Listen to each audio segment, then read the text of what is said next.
Bom, então vamos para o primeiro exercício de Rankine. O ciclo que a gente está estudando. Determine o rendimento do ciclo Rankine. Utilizar como fundo de trabalho. Vocês têm esse enunciado no Moodle, né? E a planilhinha também de respostas, né? Feita pelo programinha de tabelas que a gente usa, que é o CAT, né? Esse programinha aqui. Então eu tenho a pressão no condensador do ciclo, 10 kPa, caldeira, 2 MPa, é a pressão de operação dela. O vapor deixa a caldeira com o vapor saturado e não supersaturado. Considerar como que eu vou resolver isso aqui? Eu vou considerar cada processo como um volume de controle VC fixo, móvel, e executar a equação de balanço de energia. No nosso caso aqui é a primeira lei da termodinâmica, combinado com a equação de energia. E aí eu vou fazer para o volume de controle bomba, para o volume de controle caldeira, turbina e condensador. Vamos começar. Primeira coisa que eu tenho que fazer é escrever as considerações, tá? Na minha opinião, é muito importante isso independe da minha opinião, mas é melhor começar por aí. E se você escrever as considerações corretamente,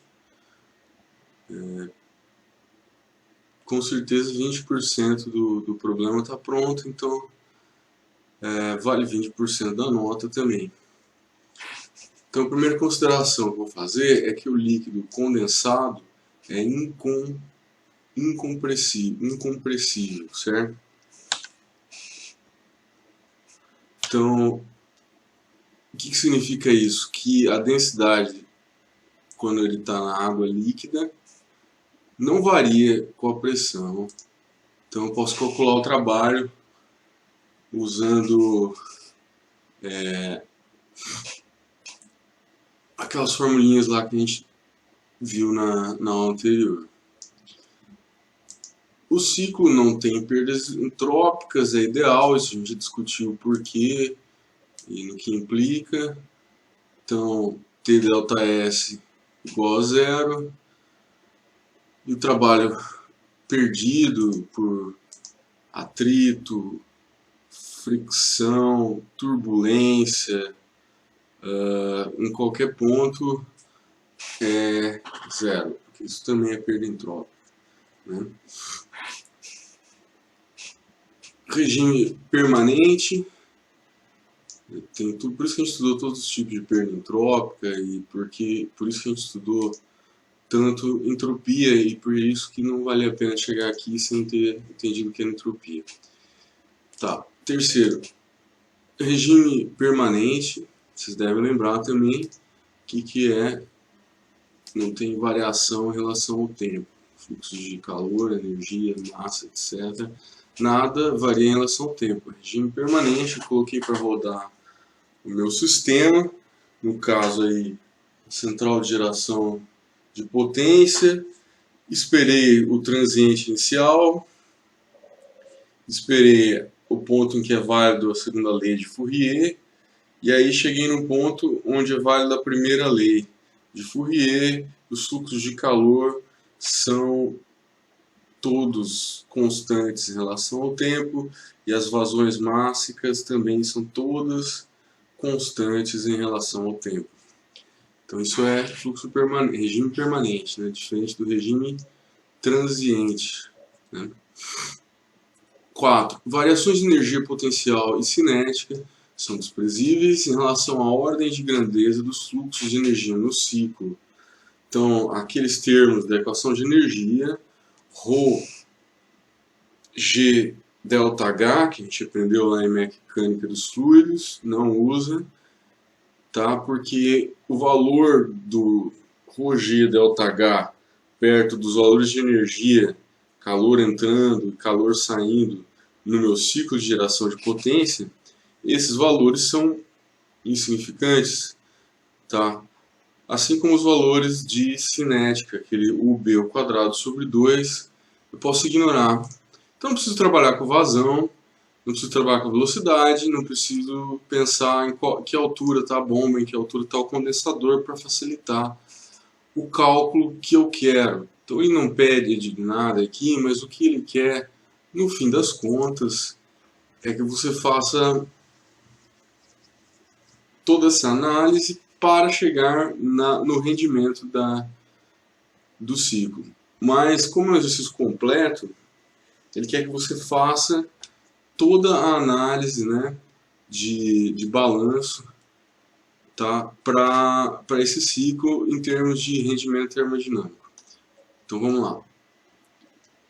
Feitas essas considerações aqui, eu posso simplificar meus cálculos, tá? Então vamos lá. Lembrando aqui do ciclo, então eu tenho processos 1 para 2, 2 para 3, 3 para 4, 4 para 1. Então o que eu faço? Pego cada um desses processos que ocorre dentro de um determinado equipamento e passo um volume de controle. Lembra que é o volume de controle? É aquele envelope onde eu vou determinar não cada ponto aqui dentro, mas o que está entrando e o que está saindo, certo? Ponto 1 ao ponto 2. Então ponto 1 entrada, ponto 2 saída, né? E aí eu não preciso saber aqui cada ponto, porque eu vou trabalhar com funções termodinâmicas, né? Entalpia e entropia. Então vamos lá, primeiro volume de controle, bomba, que é aqui, ó, do ponto 1 ao ponto 2. Do 1 ao 2 aqui. O que ocorre na bomba? Um bombeamento adiabático do sistema. Ok? Como a gente viu naquele slide lá. Então, bombeamento adiabático, eu tenho o estado de entrada 1 na bomba, que vai ser P1. P1, a pressão de entrada na bomba, é a pressão de trabalho do condensador, que é dado no problema. Eu só tenho dois dados, a pressão no condensador, 3, né? A pressão na caldeira e que saindo do condensador eu tenho líquido saturado, saindo da caldeira eu tenho vapor saturado e não super saturado. Tá. Então vamos para saída. O que eu sei da saída da bomba? Eu sei que a saída da bomba, P2 é igual à pressão de operação da caldeira, tá? Então a bomba que regula a pressão na caldeira, né? Faz parte do sistema de controle de pressão.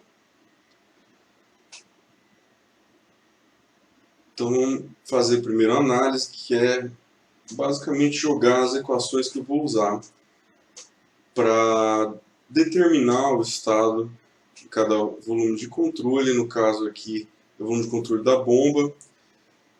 E a melhor coisa é sempre começar com a primeira lei e a segunda lei. Então tá, primeira lei da termodinâmica é a equação de energia. Como a gente viu na aula passada, usando a primeira lei e a equação de Bernoulli da energia, né? Bernoulli estendida, eu vou chegar em trabalho é igual a variação de entalpia, certo? ΔH. ΔH é igual a trabalho, que no caso, como a gente não tem nenhum outro tipo de trabalho, é o trabalho da bomba. O trabalho da bomba eu também posso tirar usando a segunda lei, dizendo que a entropia no estado 2 é igual à entropia no estado 1. Aqui a entropia minúscula, você tem que lembrar que é específica. Então ela está dividida por massa e não por mol nem por átomo, que é como a gente usa quando ela está em letra maiúscula, né? Ou integral também, letra maiúscula. Quando é específica, dividido pela massa específica, aí é letra minúscula. Assim como trabalho aqui. Tá. Usando a segunda lei, eu sei que não tem perdas entrópicas, então o trabalho da bomba é o trabalho de expansão da fronteira, tá? Conforme a gente viu também naquela aula anterior, mostrei para vocês que quando eu não tenho perdas entrópicas, o trabalho da bomba é igual a isso aqui, ΔH, e ΔH é integral de VdP, ou PDV, dependendo do processo. Aqui, como é um processo em que varia pouco a volume específico, eu posso usar VdP. Então,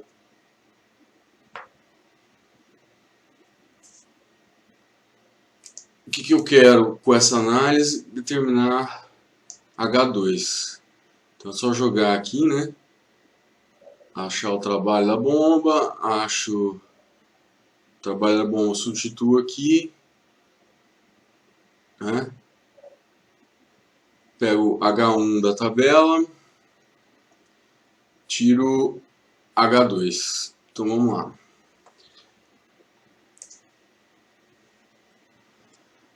Trabalho da bomba. Com a hipótese 1, o volume específico aqui é volume sobre massa, né? Então, metro cúbico por quilograma. Com o líquido incompressível, o volume específico não muda, tá? Concorda que se ρ não muda, que é massa sobre volume, volume sobre massa também não muda, né? Então, densidade da água não muda, compressão, volume específico da água também não muda com pressão. Então eu posso jogar esse Vzinho aqui do volume específico para fora da integral. A integral de dP entre 1 e 2 dá P2 menos P1, V delta P. Não precisa integrar não. Aliviou agora, né? Aí, volume específico da água. Eu poderia tirar da tabela. Mas o volume específico é volume sobre massa. E eu sei de cabeça que a densidade da água, numa condição normal, é 10 ao cubo quilogramas por metro cúbico, então o volume específico é o inverso disso. E você não está errando muito não aqui, tá? Até porque eu não conheço a condição de temperatura. Bom, a pressão ΔP sai de 2000 menos 10 kPa, que é a pressão P2, que é a pressão da caldeira, menos a pressão no condensador, dado do problema. Pressão da caldeira 2 megapascal, né? Ele deu. Tem que passar para a mesma base, kPa, menos 10 kPa, que é a pressão no condensador. 10 kPa. Ok. Então o trabalho da bomba é positivo, né? Ele coloca energia no sistema. Então eu fico com 2,10 kJ por quilograma. Então sempre na hora de colocar aqui, eu vou lembrar se é trabalho da bomba, turbina, se é positivo ou negativo. Então usando com aqueles conceitos que eu passei para vocês lá no Carnot, né? Aí 2,2 kJ por quilograma. Pegando aqui essa equação da primeira lei, rearranjando para H2, H2 vai ser H1, né? O estado entálpico de entrada na bomba, mais o trabalho que a bomba aplica. Então, para achar H1, tem dois jeitos. Um deles é pegando as tabelas do Bornach. Então, eu passei essas tabelas de vapor para vocês, mas isso aqui é só para vocês verem como é que faz agora que a gente está no computador.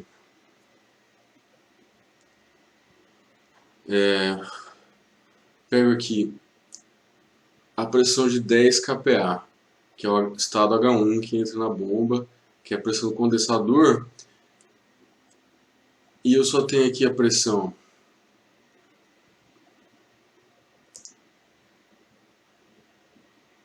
a 10 kPa. Ele já joga a temperatura aqui, o volume específico aqui, tá vendo que eu errei pouco, do líquido, né? E aqui energia interna, delta U, né? E a entalpia. Aqui uma tabela em função da pressão, 191,81 para o líquido saturado.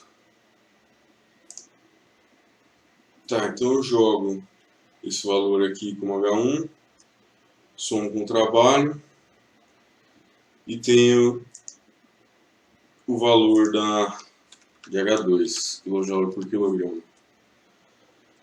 O volume de controle 2, vou fazer a minha análise do estado, certo? Depois das equações que eu vou utilizar.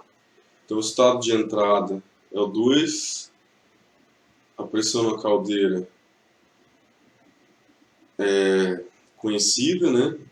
P2, a segunda pressão de saída. H2 acabei de encontrar, então se eu tenho duas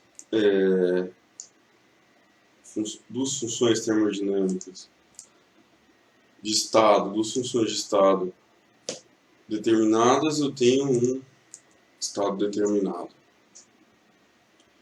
No estado de saída, que é o estado 3, da saída da caldeira, eu tenho P3, porque a pressão na caldeira é a mesma na entrada e na saída. E eu tenho o dado do problema de que o vapor ele é saturado. Tá? Então eu tenho 100% de vapor, a condição determinada no diagrama de fases em que ele está saturado, nessa linha aqui, diagrama de fases. Então, ele é um estado conhecido. Eu tenho duas funções de estado. O estado, portanto, é determinado. Eu vou fazer a análise disso aqui. Água saturada em função da pressão, tabela B1 e 2, naqueles anexos que vocês têm. Isso aqui é aberto, você pode baixar do site da editora, tá? E por isso que está aberto para vocês lá também. Então, pressão de 2 megapascal, 2000 kPa, energia interna, entalpia, ok, mas não é líquido saturado. Está saindo da caldeira, vapor saturado 2799. Eu vou copiar aqui e vou colocar aqui 2799,5 menos o H2, que é 193,8. Conferindo se está tudo em kJ por quilograma, eu chego no QQ, certo?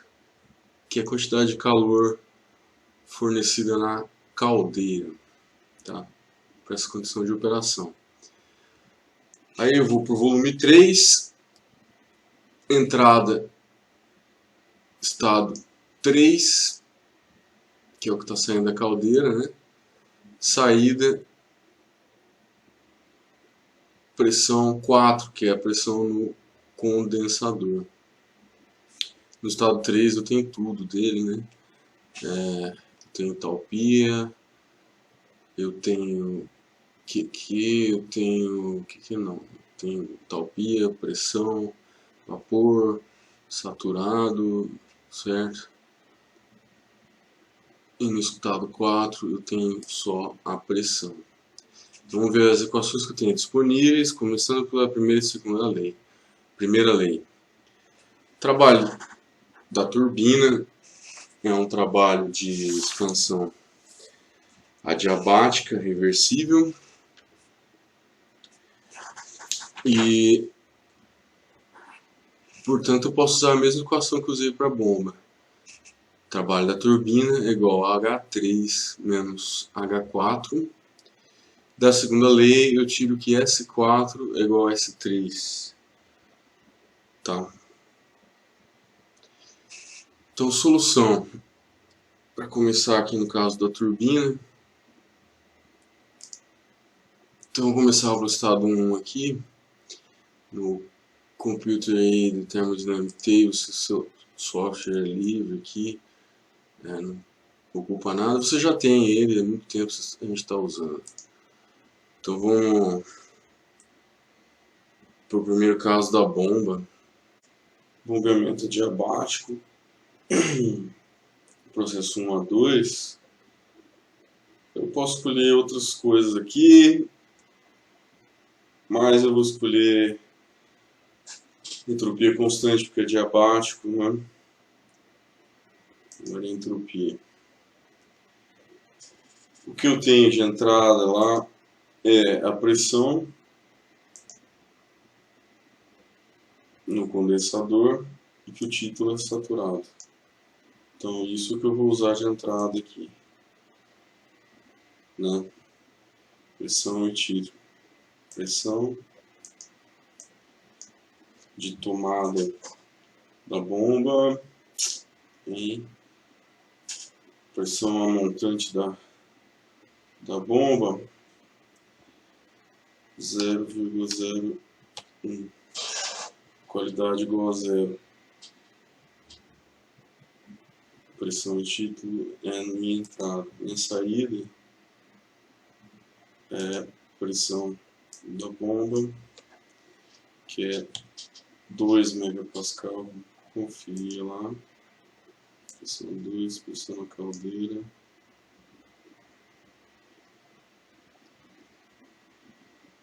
megapascal.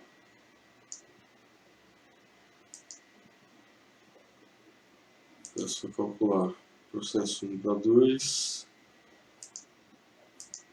Vindo aqui em entalpia. 191,8, 193,8. Tá? A diferença entre os dois vai ser o trabalho. Conforme nossa análise aqui, né? Então, o trabalho 2,1 kJ por quilograma. O processo 2 para 3, adiabático na turbina, né?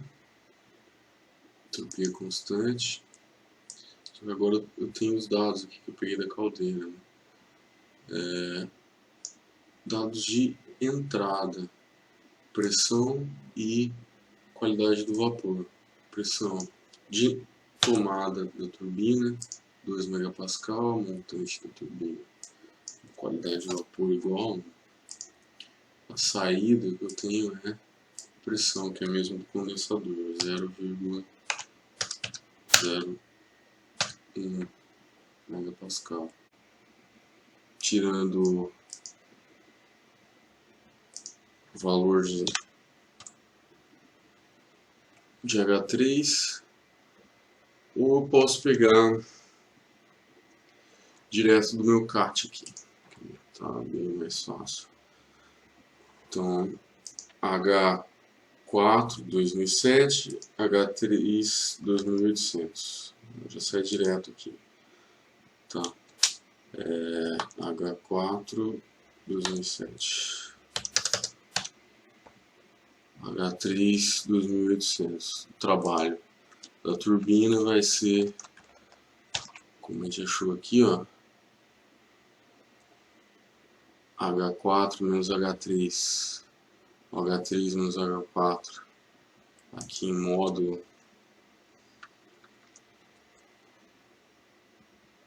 tá? Em módulo isso aqui, lembrando que a gente está usando tudo em módulo para não se confundir com o sinal. Mas se fosse pôr o sinal aqui, teria que ser o contrário, né? Teria que ser 2800 positivo, negativo, 2007 menos 2800, né? Ficaria 792. Teria que ser H4 menos H3. E como ele está em módulo, para não confundir vocês, tanto faz. Às vezes confunde mais ainda, então vamos por aí. No final menos inicial, né? Então pronto. O trabalho da turbina é esse aí. O trabalho que eu estou extraindo do sistema. Eu poderia calcular já o rendimento, na verdade, porque o rendimento é o trabalho que eu estou extraindo, certo? Dividido pela menos trabalho da bomba, dividindo pelo calor que eu coloquei, o calor da caldeira. Mas só porque ele não colocou enunciado, então a gente tem que fazer o volume de controle do condensador também. Mas caso eu peça só o rendimento, você pode parar aqui e já calcular o rendimento, né? Trabalho da bomba, trabalho da turbina, menos trabalho da bomba, dividido pelo calor, tá? Lembrando que é um módulo. Trabalhar com módulo sempre pensar os sinais, entrada e saída, né? Fica bem mais fácil. Então, volume 4 do condensador. Eu tenho uma entrada no estado 4 que é totalmente conhecido, tá? De saída da turbina. Eu tenho o título que eu calculei, eu tenho pressão, a saída também é totalmente conhecido. Só preciso calcular então aqui quanto de calor estou perdendo no sistema, né? Que é F. Vai ser H3 menos H4. Pegando aqui o valor de H4, 2007, tá? Menos H2, né? H1 menos H4. H4 menos H1, tanto faz que é um módulo. Que é F é igual a 2007 menos 190. Quanto que tinha dado lá em cima?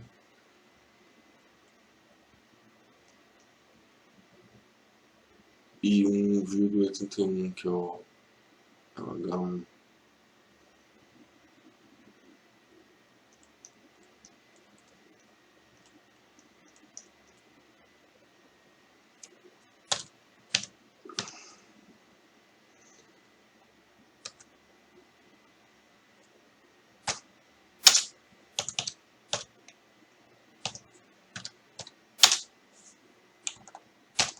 Na mesma unidade de sempre. Bom, então para terminar,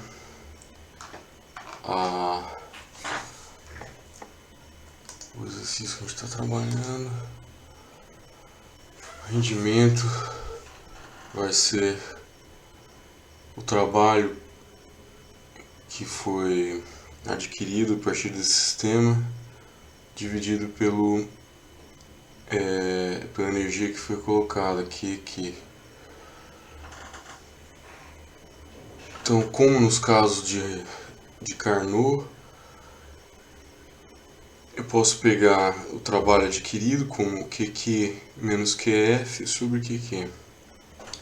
Agora, não posso confundir esse trabalho com o trabalho da turbina e o trabalho da bomba, que a gente calculou. Então, se for usar o trabalho da turbina e o trabalho da bomba, o trabalho adquirido é o trabalho retirado pela turbina menos o que foi gasto como trabalho da bomba.